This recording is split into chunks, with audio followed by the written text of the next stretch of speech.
fairways of Long Island.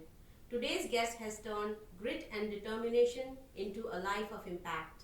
From building a successful healthcare business to mentoring young golfers, he is passionate about teaching integrity, patience, and opportunity. Through his scholarship fund and community initiatives, he is helping the next generation achieve their dreams. On the course, in the classroom, and beyond. This is the story of endurance, mentorship, and building a legacy that shape futures. Hi, Rajiv. Hi, good morning. Good morning. I'm very excited and I'm very grateful that you're here. I know we talked about your journey a bit, in our pre-interview, but I'm really excited to share, from where you come and what you're doing for the community. So we'll start off with some questions. Your journey takes us from Calcutta to Long Island, from starting as a bookkeeper to becoming a business owner. What were the key moments or challenges that shaped your path and perspective? Good question. I came from Calcutta. I came here to study. I came on a student visa initially, and then I was doing my MBA in Baruch College. And unfortunately, for financial reasons, I couldn't finish it. But in the meantime, I was working as a bookkeeper for a group of doctors in Queens. Lived in Queens too. And eventually, I gave up my studies. I couldn't pursue it any further. I started working for them full time, and eventually they expanded. They were the first medical center MRI CAT scans to have an outpatient presence in New York. So they were the first ones. So I was the bookkeeper. Then I became their manager, and I worked for them for about 8-9 years, and then they offered me a partnership. So I was their partner for a while, and then eventually I bought them out. And so I took over the business, a radiology business. We had MRI, CAT scan, X-rays, and I ran it till about 2015. I sold that business and I started sleep disorder clinics and labs. We have 4 centers, 2 in Queens, 2 in Brooklyn. And that's what we do now. We do pulmonary function testing, allergy testing. So basically diagnostic healthcare. So that's the business part of it. That doesn't define me, but that's what I do for a living. Right. I know you told me that your father was a businessman. Yeah, well, technically, he was an engineer, Right. a profession. He used to live in America, and then when he went back, he had an opportunity to take over a sick industry. They were manufacturing brass zippers. And they had, a good market share, but it was like a sick industry. So he took it over, turned it around. So he was an engineer as a profession, but later became a businessman. So does that help you with learning some of the business? Not really, because by that time he took over, ran it. Okay. I was here, so Okay. yeah, I never got the influence. Okay. But But also, I remember you had a lot of influence from your mentors. So talk to me about that a Yes. bit.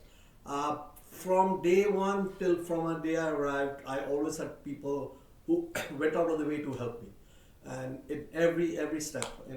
Maybe it's a roommate or my cousin, and I always had, and I was very lucky that I never really made a lot of mistakes because I always had people who were looking out for me, and even at work, I had an accountant.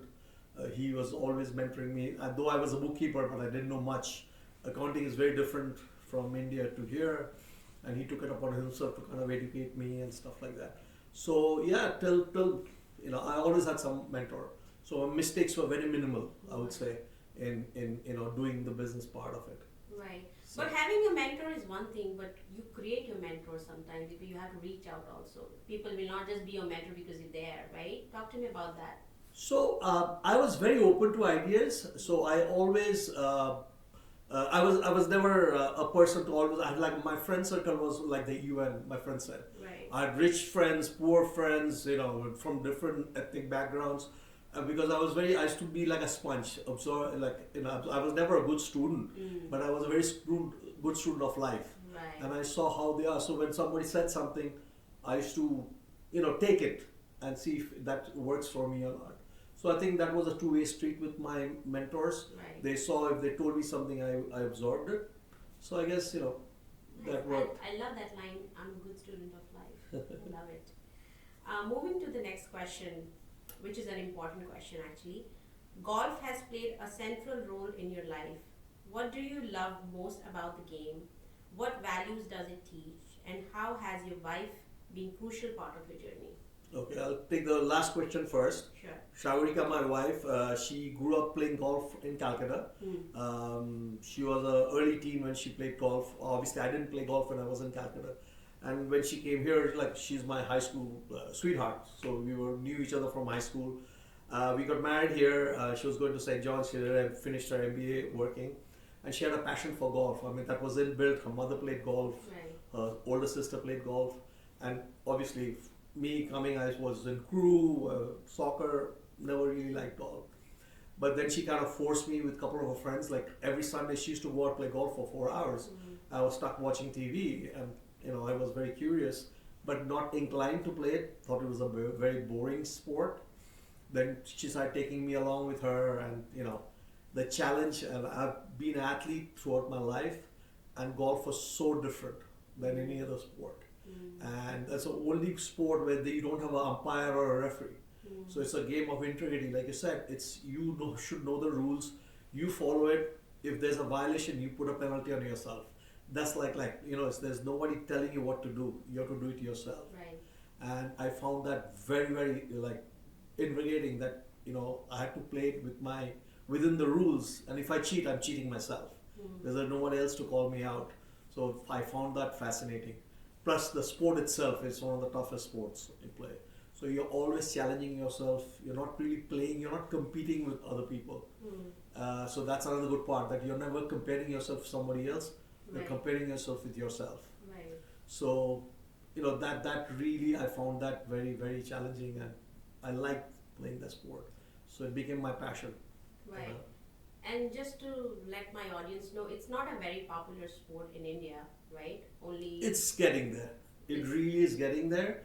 Because as you know, Kapil Dev, the cricketer, he's taken upon himself to promote golf. Right. So because he being an icon and a legend, Yeah. and all of a sudden all he talks about is golf. Right. So that's really caught on. So he's now the chairman of the Professional Golf Tour of India, and he's promoting it in a very large. So there is a lot of girls are playing golf. I know a lot of girls from India coming to America on golf scholarship Oh, nice. in good schools. So yes, it is getting very popular, which is I'm happy to see. Right. And I want to focus on the values it brings. I remember you were telling me like it teaches you patience and other things. If you can talk a bit more about that. Sure, I'll narrate a story about golf again. So my older daughter, she was in school and had dropped her for a practice run in Bethpage, which is a very famous golf course in Long Island. And later when I picked her up, she said, "Dad, you won't believe my foursome." And I said, "Who they were?" She said, "I had a neurosurgeon, I had a plumber, and I had a New York City cop. And here I am, a high school kid." Right. Which sport will you have this, breadth of professions? She's a high school kid, a neurosurgeon, a cop, and a plumber. I mean, right there, that's life. You're dealing with everybody, and you're doing it for 4 hours. I mean, that itself, no other sport, tennis, swimming, and all that. You compete with your own age group. Here, you have that. So I think it gives you a lot of value. At a very young age, my daughters knew how to deal with adults, how to deal with people from a different socio-economic background, because they're all playing golf, and you're doing it for 4 hours, and you're interacting with them. So it teaches a lot of life. You're talking, and they're asking you questions, you're asking them questions. Right. So I think so. Golf is like life. Nice. It teaches you how to conduct yourself, and especially for young kids, dealing with older people for 4 hours, it's priceless. Very So nice. it teaches a lot to the kids. Nice, very nice. Moving towards my next question, in many Indian families, girls aren't always encouraged to pursue golf as sports. How did you challenge that mindset, and what changes have you witnessed over the years? For us, it was easy because my wife played golf, so it was a very natural transition for both my daughters to pick up golf, because they grew up seeing golf being played. I was already playing by then. Right. My wife, my mother-in-law used to play golf, so we always talked about golf Right. on a dining table. So for us, it was very natural. But I took it upon myself to start telling other friends, especially Indian parents, "Look, why don't you pick up golf?" And since they didn't know much about golf, there was a little bit of a pushback, and I literally had to sit them down and talk how good golf was. The biggest push I was when my daughter got offered a golf scholarship. and to a very, very good school. She went to Williams College. So that really opened their eyes, like, wow, I said, look at this. And Indians love ROIs, return on investment. I said, Right. you put in X amount of dollars to your order, you're saving $300,000-400,000 Right. just by golf scholarship. So I think that really sparked it 4 or 5 years ago when my daughter got a golf scholarship, and they started reaching out to me, say, how did your daughter do? So right now I see a lot of parents encouraging their daughters especially to pick up golf. So my daughter kind of made the pathway for them. So they have a playbook. Okay. So I see the popularity going. I see a lot of kids picking up golf. Right. And you and your wife are actually helping them teach Yeah. also, right? So I like a de facto. I opened up like a, I won't call it an academy, called Rajiv Rudra Academy, where I mentor a lot of parents and kids. So I have about 16 kids now, learning golf some form or other. I mentor the parents because a lot of parents don't know anything about golf. Correct. So I kind of hold their hand and take them through what tournaments they need to play, which coaches they need to have. So I have about 14 girls who I kind of actively mentor right now, and their parents. So I see a lot of potential. I see 2 or 3 kids will definitely get a golf scholarship. Very So nice. that'll be something I'm looking forward to. Yeah, and I want to mention to our audience, which you mentioned, that there's so many universities and colleges, they actually have a spot for the women golfers, and we're not really taking advantage of it. So what you're doing is actually helping these parents and the kids to find their new interest, right? And explore these opportunities. So another thing which I've noticed, because through the years I've come to know a lot of college coaches, golf college coaches, women's coaches, and they see every year about 200 to 300 spots aren't filled because there are not enough girls playing golf. And I always say Desi kids, they can play tennis, lacrosse, swimming to a certain age, and after that the physicality of the sport is not there. Indian kids, for whatever reason, are not as strong enough as a Caucasians. It's a fact. Right. Whereas golf is a mental and a skillful game, Correct. where the physicality is not as important. I mean, you should be fit, but you don't have to have that 6 foot muscular. Correct. So that's where Indians have the niche. Plus, being a good student helps. And you get into select colleges by junior year. Right. You don't have to apply to 10, 20 colleges. Correct. You're already recruited. Right. So that's, amazing. So, Right. And this sport can be played even when you're really old also. yeah. Right? You don't have to be physically fit for that, right? Yeah, like I'm playing with my daughter, she's 24, I'm 65, 64, and I know people who in their 80s play sport with their grandkids. Right. I mean, no other sport you can have this age difference, like I keep on saying, and you enjoy it as a family, so That's great. I'm a big fan of golf. Nice, nice. So switching our gears, so that's one initiative of many. The next question is around the scholarship fund, which is really impressive. You've created a scholarship fund. Why did you feel this fund was necessary? What challenges you face in getting it started? And what ideas do you have to expand its reach in the future?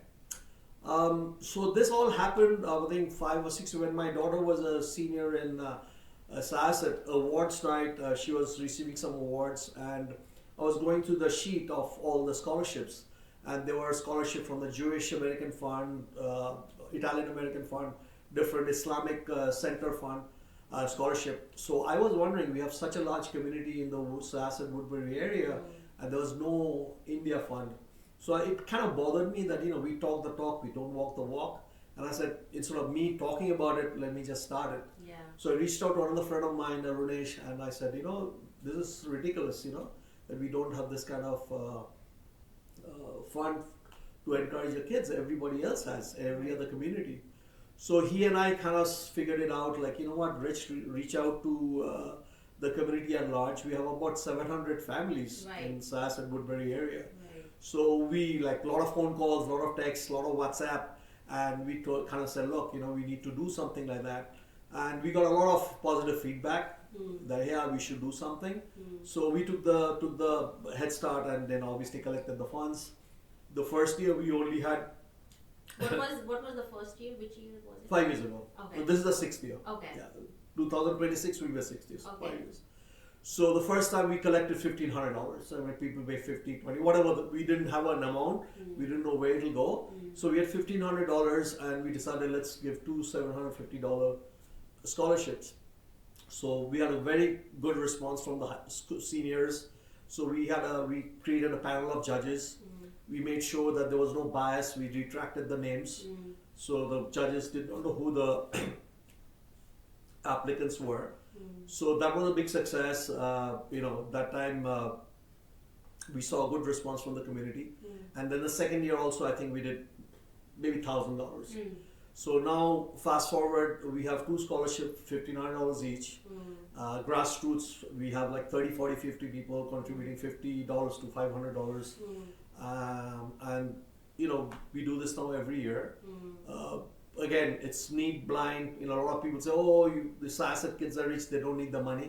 It's not the money; it's the intent that we are very proud of the hard work they do, and it's our way of saying thank you. Correct. So I always say it's not the money part of it as such.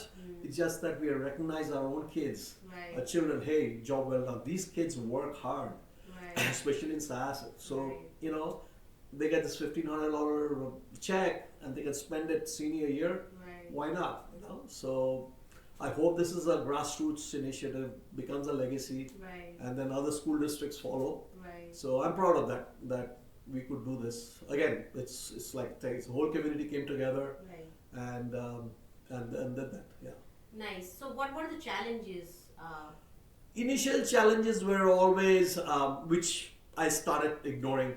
Where's the money going? This, that, transparency. We always talk about transparency. So that was something which we right away took care of. Whoever paid, we had a spreadsheet showed, and we were dealing with $1,000, $1,500. So it was not. So that was the initial thing.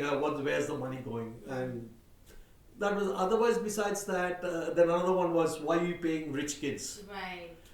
Which like I said, some doesn't people will matter. always object, Yeah. but otherwise there was no challenges as such. I mean, the community really said, this is something we need to do, and they're doing it. Okay. The proof's in the pudding, This year we are raising funds in 2.5 weeks. We have been collecting that lot of money in. So, how are you spreading the word around so that? So that's been the challenge. Good you asked me. That is the challenge because last year we were a little disappointed. We knew there were about 40 seniors graduating. Correct. And we didn't get enough. We maybe got 15 or 18 applicants. So though the letters go out to the seniors and the parents, Right. but by that time they're so exhausted because the letter goes out in March of their senior year, they don't even look at those letters. Correct. So that has been a challenge, reaching out to all 30, 40, 50 every year. And so if we have to figure out a way that before March they get to know, so like the broadcast like you will reach Right. out to other people Right. and maybe reach out to the India clubs there to say, hey, there's a scholarship. Yeah. Okay. So we have not got that response. We want 100% of the kids to apply. Right. And then I want to emphasize on what is the criteria for choosing these kids who actually win the scholarship? If you can expand a bit more Yeah. on that. So the first thing we did was to make sure that everybody applies. Right. We took off. We had 3 or 4 prompts. Okay. We took out grades as a high weightage. Because if you say, oh, grades are a big weight, then a lot of kids who are B plus students say, hey, I'm not going to get it. Correct. So we made that the lowest weightage. The most weightage we did, what have you done for the community, or what you plan to do for the community. So everybody can have their own version of what they can do for the community. And it's a 2-pronged attack in the sense that with the scholarship now, the kids will think, you know what, we need to do something so for us to be eligible for the scholarship. So it's that way also. I've seen kids now trying to do something because Indian charity or Indian community is not as cohesive as United, but this might make the kids do something for the Indian community. Nice. So And then it's just not open for Indian kids, it's open for yeah, any for everybody. kid. Everybody. Whoever Yeah. is helping the Indian Whoever community. is helping, Yeah. because 2 years ago I think we had a girl who's actually from Pakistan, but she did so much for the community. Right. We no gender blind. We Right. have girls, boys, Right. different faith. We had a Sikh boy Right. get it last year. Right. Hindu. Yeah. Non-Hindu doesn't Yeah, matter. doesn't matter. As long as you're doing something nice, Right. So Nice. Maybe you should even talk into these clubs and in SunUp High School and do a little speech about it because Yeah. that's actually going to make a Yeah, lot of that's what money. somebody said, like, Yeah. to go and do a thing. Talk Yeah. to the kids directly. Yeah, yeah. You know. So, yeah, they have an India club right now, which I met one of the girls there. Yeah. So she'll spread the word around, because Right. our goal is to not only the seniors Right. do the freshmen also, Right. that they know, you know what, Right. let's start doing something for the community. Right. We'll be eligible for a scholarship. Very So- nice. Very nice. Looking back, what does building a legacy and shaping futures mean to you? And how do you hope your story motivate others to make a difference in their communities? So, I don't know about legacy. My biggest goal is being an immigrant, being on Long Island. I've definitely seen that we are not united to do something good. We always have some kind of I would say, differences in opinion, which is fine. But for the common good, we need to come together. And I feel when there's a common good, when we are united, no faith or no community. I'm Bengali, you're Gujarati, or I'm Muslim, or you're Sikh. If we can take that out, the Indians come together and help each other, I think that if I can motivate somebody taking it forward, because I have nothing in it. I'm not selling a product, I'm not making any money. So I'm pretty sure there are a lot of people like me who want to do it. So I'm trying to show a path towards doing that. There's no I'm not selfish about holding back if I can do it. And it doesn't take time. A lot of people say, oh my God, how can you do it? I ran a business, I had a family, I played golf, and still could able to do it. So nobody's that busy. Right. I always say that. Nobody. If you want to do it, you can do it. Right. So my legacy is hopefully maybe a whole community takes over and does something nice. It doesn't take time. Nice. Doesn't take time. Yeah, to do it. I do agree. I think you can always take out the time. Yeah. And it's not just connecting within the Indian community, I think it's also handshaking with other communities. Absolutely. Because they are also doing similar things, and if we can learn from each other, especially being in New York, I believe Right. we are highly multicultural, community. So I think that will really make a big difference. Yeah, you're right. Because in fact, when we first started it, I reached out to my neighbor who had the Korean American Fund. Yes. And he kind of gave me some tips. He said, Right. don't go crazy by putting up a large amount, then it's very Right. difficult to raise funds Correct. year in, day out. Right. So I think the $1,500 or $3,000 a year is a very sweet spot. Right. It's easier to collect.